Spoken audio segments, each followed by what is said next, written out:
the fact that she knows whether we've got it or not. Yeah. That is true. That's good.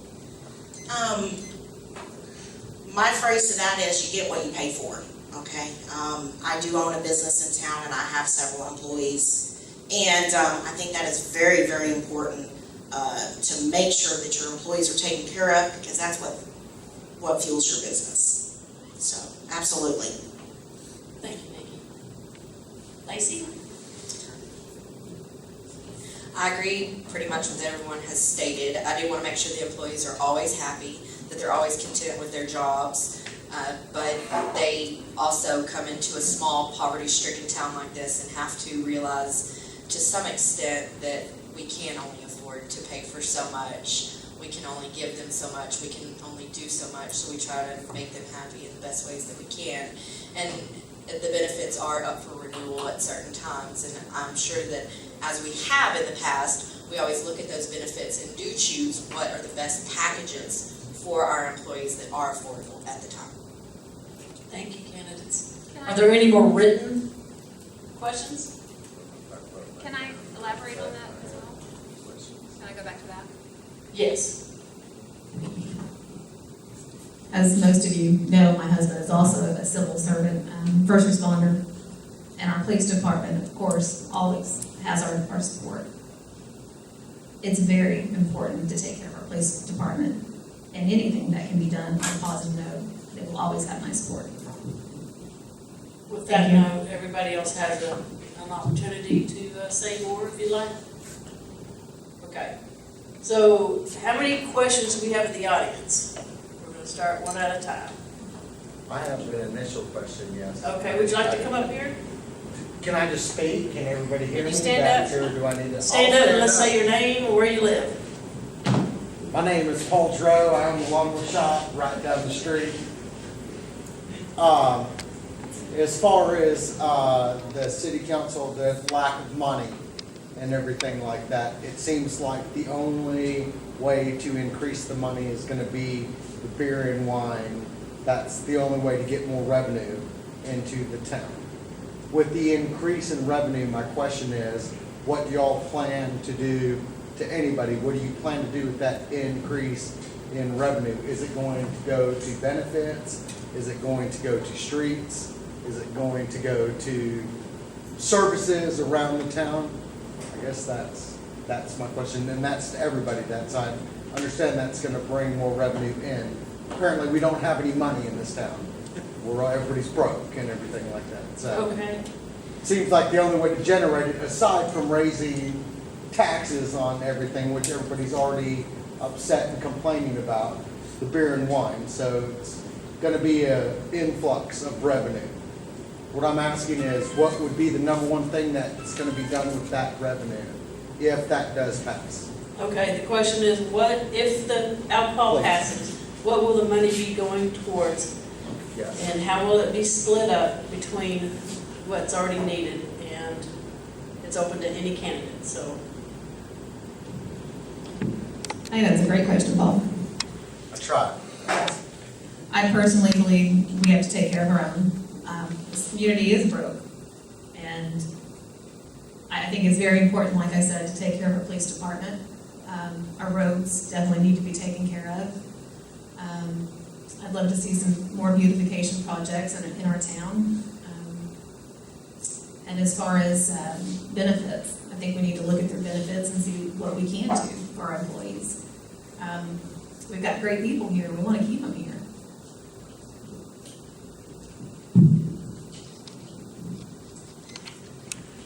There are so many things that needs to be done in Roanoke.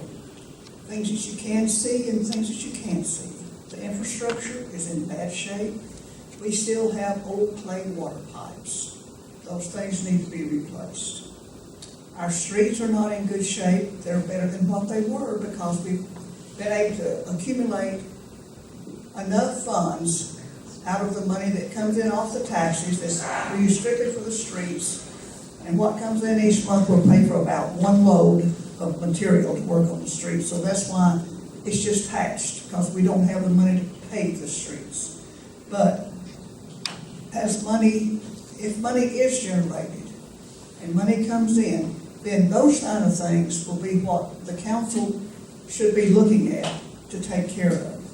We've got a water tower that needs painting desperately. Matter of fact, if it doesn't get painted before too much longer, we may have to paint it because the state may say it's got to be done. And Yes. so, you know, it's. I'm asking what the priority is. I understand what the town. Okay, you have to, one question Sorry, at a time. that's- But Let the candidates finish. And so what we have to do is, these funds to do all these things won't come in overnight. They have to be generated.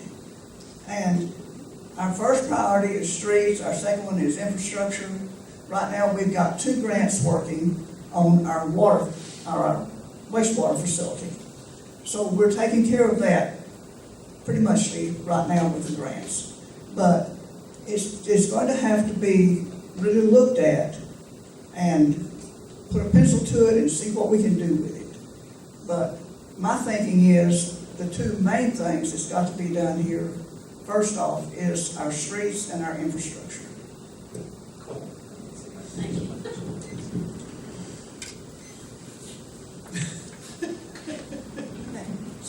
Okay, she won't keep yanking it down. Trying to answer Paul's question is going to be tough. Let's see. The estimate, according to what we've kind of been told up to now, a community that's about 7 miles up the road gets about $800 to $8,500 a month from beer and wine sales in their 2 stores. They've got 2 stores. We've got 3 that are ready to go right now. So we don't really know how much money we're talking about. And that's going to be the big, deciding factors of what we're going to do is how much money is it going to bring in. Like Christine says, fixing streets and water lines and stuff like that are a big focus.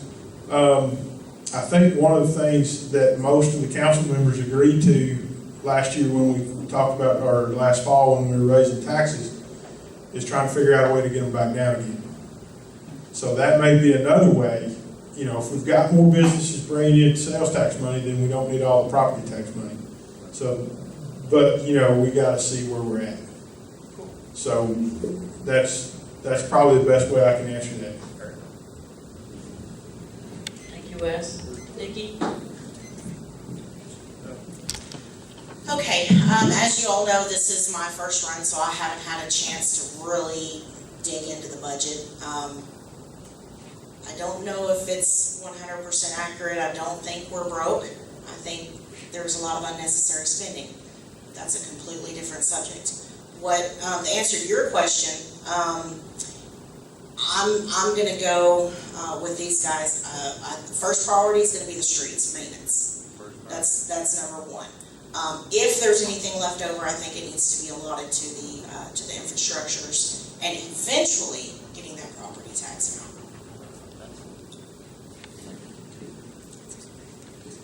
My most honest answer to you, Paul, and everyone else, is that I would have to sit down and go over the budget and talk to the other council members if I am elected back into that position. Secondly, I would tell you that at the very, very tip top of my list is definitely the streets and the water tower for sure. Next on that list would be to continue with the cleanup and any money that could be allotted towards dilapidated.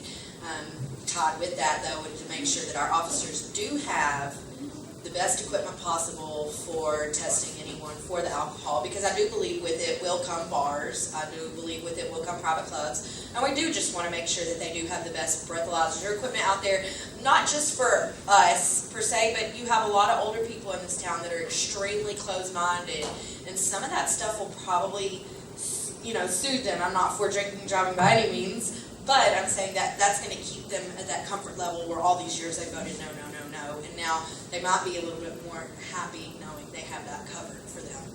That's my answer. Thank you, candidates. Paul, I apologize for interrupting you, but that's what moderators do. You get to ask the You're fine. question. I'm not upset. Okay, so if you get one more chance to ask another question, it could be related to the question you asked, or it could be a new question. Yeah, the question was asking, and maybe I walked in on there's for benefits or anything. My main question was when the influx of income comes, because I honestly do believe that it's gonna pass the beer and wine. So the money is gonna come in. And I guess that was my major question. To me, honestly, and it's just my opinion, like painting the water tower is on the bottom of as far as fixing all the roads and everything. I understand painting something, making it pretty. But to run a town, clay water pipes, I would say put money towards that as far as that. So that was my main question, was what would be the number one priority for the candidates with that influx of income. Okay. If They I all may- did very good in answering and all that. If they want to add, they're This more is than Dawn. welcome to do that. Yes. And just for the record, the painting also helps prolong the sustainability to the water tower. I know it's kind of a lot to understand all of it, but the painting also, it keeps the sustainability of the water tower intact. Like, it's a desperate need. It really is a serious need for us. Not just to paint it for fun or make it cool or put the Buffalo's logo. Of course, we wish we could have all that, but it's to paint it for a reason. Okay, that wasn't really a question though, was it? No, she answered. I'm That's- going that's to the- make it a question since we've got one candidate already addressing it and another candidate would like to address. Since I mentioned the water tower, I'd like to explain what I was talking about. We are under the guidelines of the state guidelines. Even though we're a small town, we're still under state guidelines. And we are inspected periodically. And our equipment, our sewer plant, our water tower has to be up to specifications. And right now, we haven't been assessed a fine for our water tower not being in the best shape it could be. But if we don't do something and it gets worse, then they can do that. And then it would cost us a fine plus what it would cost us to fix the problem. So we have to look at those things. That's not just a beautification thing. It's a sanitation, the purity of the water. I mean, if it starts to rusting, then we have Painting the problems. outside of the tank is. Yeah, we have to, it all has to be maintained. The integrity of the water on the inside. If it rusts, it does. On the It is a outside, law. then it's definitely going to be bad on the inside. It will get there. The question was, if any of the other candidates would like to address it, was, what about the water tower? Okay?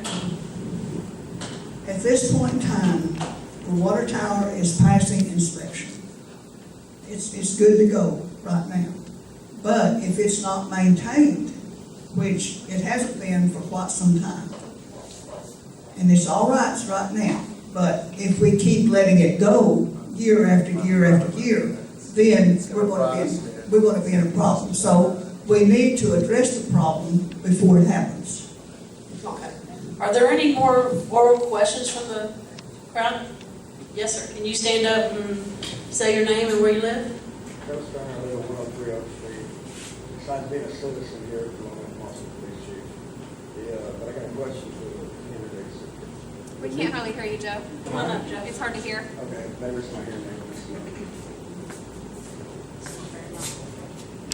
With the possibility of new businesses coming in, would y'all be more apt to let a business have a tax break to come in to town? Do you understand the question? Candidate one. Angel? It depends on the business, the kind of business, and I definitely think that's a great question, but it's not a simple answer. It's definitely something that we need to look at. We want to be enticing to businesses to come in. We want to see this town thrive. Steve? That is something that is really a viable thing. Of course, it's something that the whole council would have to approve, but it would be something to be looked at and decided at that time.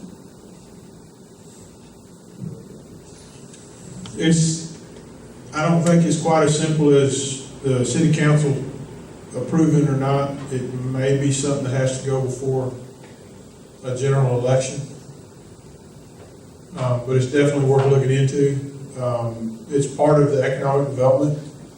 You know, we're not to that point like Rockwall or Roy City or, where we can do as much as what they do, but we should be looking at things like that. If, I can tell you that Taylor, Texas, down by Austin, they're putting the walls up and leaving the floor out with the idea that if a business wants to come in and they need a 4-inch slab or a 12-inch slab, they can build the suit.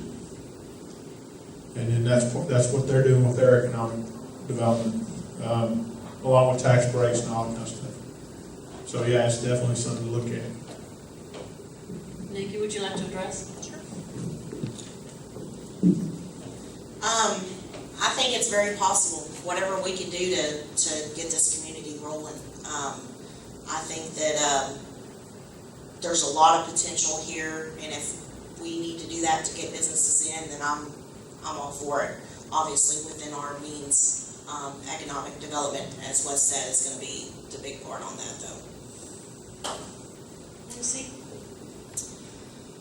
My answer at this time, until I looked into it further and had more knowledge, because I don't, honestly, it would be no, because that opens the door for businesses that may not be able to make it to come in, blow back out, tear up buildings, not withstand, not have the money, if they don't even have the money up front to put up what they need to put up to open a business the right way. What guarantees us they're going to have the money in the future? So if they're looking for a break in the beginning, who's to say they're not going to be looking for another break? Now, someone might change my mind at that if I had better knowledge of it, but unfortunately at this point I don't have enough knowledge to give the best answer. But right off the bat, if someone asked me in a casual conversation, my answer would be no. Okay, thank you. Anybody else like to? Yes, ma'am. Please stand up. You want to come up here? State your name and address. Hey, I'm Thea Aldridge, that's my daughter Ellie. We're at 406 McBride, the big blue one with the